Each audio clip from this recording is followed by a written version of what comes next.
কিছু মাত্র মানুষের উপরে মেজাজি মানুষকে আলাপ করে কিছু হলে চাকরি ভার মারলে কিছুদিন আগে মানুষের চাকরি ভার দিয়ে মামলাটা চলে। আজ 15-20 দিন আগে সেই জামিন লইছে একটা মামলা হাইকোর্ট থেকে জামিন আনছিল, তাহলে এলাও করছে না পারে জেলত তারা আটকাইছে। আটকানোর পরে 1 মাস 2 দিন জেল কাটছে। 1 মাস 2 দিন জেল কাটার বাদে জামিন লইয়া এই জেল থেকে বাড়িয়েছে।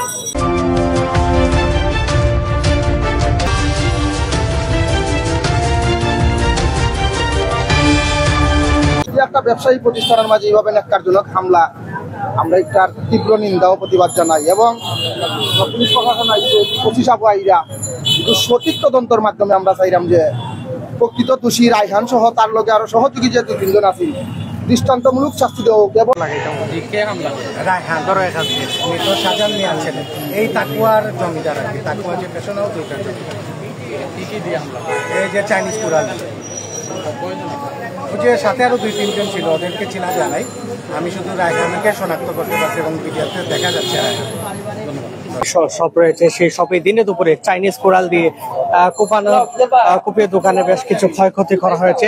এমন একটি তথ্য পেয়েই কিন্তু আমরা সিলেটের এই জিন্দা বাজারে অবস্থান করেছি এবং এখানে যারা প্রত্যক্ষদর্শী বা ব্যবসায়ী আছেন তাদের কাছ থেকে আমরা এখানকার বিস্তারিত জানার চেষ্টা করেছি। তারা জানিয়েছেন যে হঠাৎ করেই কিন্তু তাদের উপরে হামলার ঘটনাটি ঘটে এবং এরপরে এখানে আসলে তাদের দোকানে বেশ কিছু ক্ষয়ক্ষতি হয়েছে। আমরা দেখতে পাচ্ছি যে এখানে যেভাবে কুপানো হয়েছে চাইনিজ কোরাল দিয়ে শপে, এখানে বেশ কিছু ক্ষয়ক্ষতি হয়েছে। কাছে এরকম ভাবে যেন কেউ যেন সাহস না করে যাতে একটা ব্যবসা প্রতিষ্ঠানের মাঝে তারা যেন এগুলো যেন হামলা না।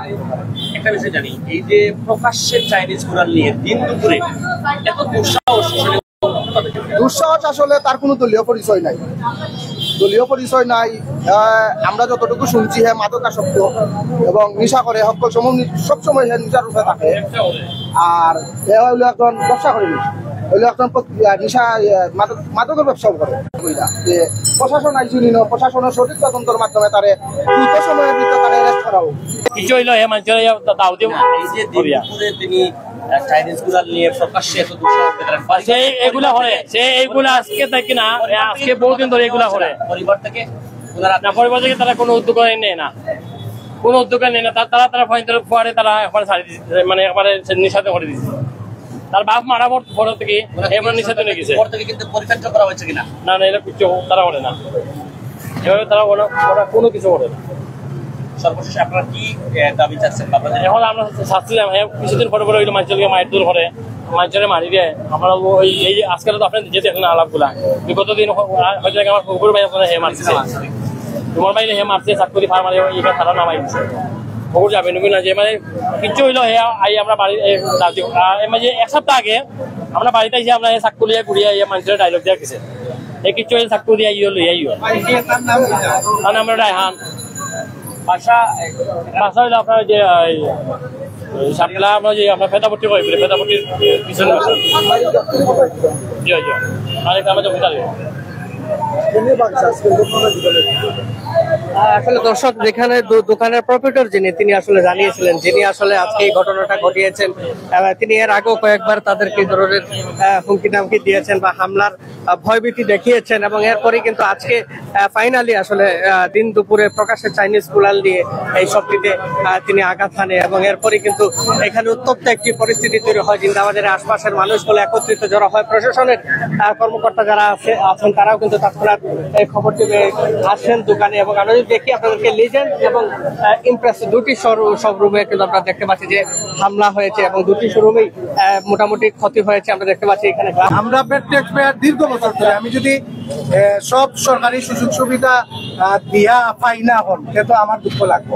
আইন নিজেরা তো নিতে হইব, এখন যেহেতু আপনারা আমারে কইরা আমি অপেক্ষা করবো, আমি আইনের বিচারের লাগে অপেক্ষা করবো। আমি আপনারা রাতও দিলাম, সব সাংবাদিক বাইরে আছেন তারা দেখছেন, আমার এলাকার তারপর সব বাইরে বলতে দেখছেন, চাইলে আমরা দেখতে পারতাম, আমরা চাইলাম না। আমি রতন বাইরে হয়েছি, আমি ধৈর্য ধরলাম। বাদ বাকি আপনারা দেখুন কিতা করা যা, আমরা আপনারা লাগে ওয়েট করি।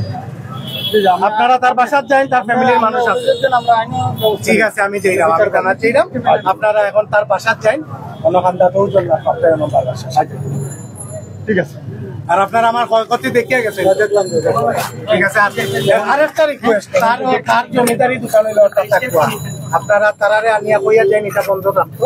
এটা যদি খোলা থাকে তার দোকান, তাইলে কিন্তু অন্যরা যদি লুটপাট করে আমার উপরে দোষাইব। আমি বারবার কইলাম, কেন আমার দোকান ভাঙছে, পরে কইব আমি তার দোকান ভাঙি দিয়েছি। আমার লগে তো তার সত্যতা আমি নাই। যতদিন এটার সমাধান হয়েছে না, আপনার দোকান বন্ধ না। নাইলে কোনো ঘটনা হইলে আমি সব সাংবাদিক বাইরের সামনে জানাম, আমারে কেউ কিছু নিবেন না। হ্যাঁ না, ঈদ আবার আমি কেন নিব? আমার দোকান লুটপাট হয়েছে, ভাঙচুর হয়েছে। এখন যদি অন্য কেউ করে আমার উপরে তো লাগবে না। আমি এইগুলাতে যাইতে চাই না।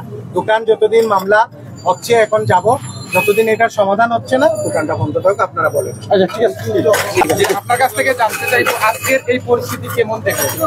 পরিস্থিতিতে আমরা যেটুকু করছে এটা তো দেখলামই। তারপরে ওনার অভিযোগ সাপেক্ষে আমরা পরবর্তী আইনগত ব্যবস্থা নেব। এখন আমরা উভয় পক্ষকে অনুরোধ করবো শান্তশিষ্ট থাকার জন্য। এখানে এসে আপনারা কি দেখলেন সেটা আমরা ঘটনা দেখলাম, এখন ভাঙচুর দেখলাম, দোকান ভাঙচুর দেখলাম, গ্লাস ভাঙচুর দেখলাম। যারা ভাঙচুর করেছে কিছু না, প্রাথমিক তথ্য উনি একজনের নাম বলেছে, ওনার কথা শুনেছি। আর ভিডিও ফুটেজ দেখবো আমরা, তথ্য দেখিয়ে প্রয়োজনীয় ব্যবস্থা। ঠিক আছে। এই যে সিলেট শহরে দিন দুপুরে এরকম একটা দুঃসাহস ঘটনা ঘটানো, আসলে পুলিশ প্রশাসনের প্রতি সাধারণ জনগণের উপর একটা এটা হইলো একদম অপ্রত্যাশিত ঘটনা। তার কারণে উপর থেকে একটা বোতল পড়ছে, এই বোতল পথে পড়া নেই ঘটনা, শত্রু এটা একটা অপ্রত্যাশিত ঘটনা। ঠিক আছে, আমরা আইন ধন্যবাদ।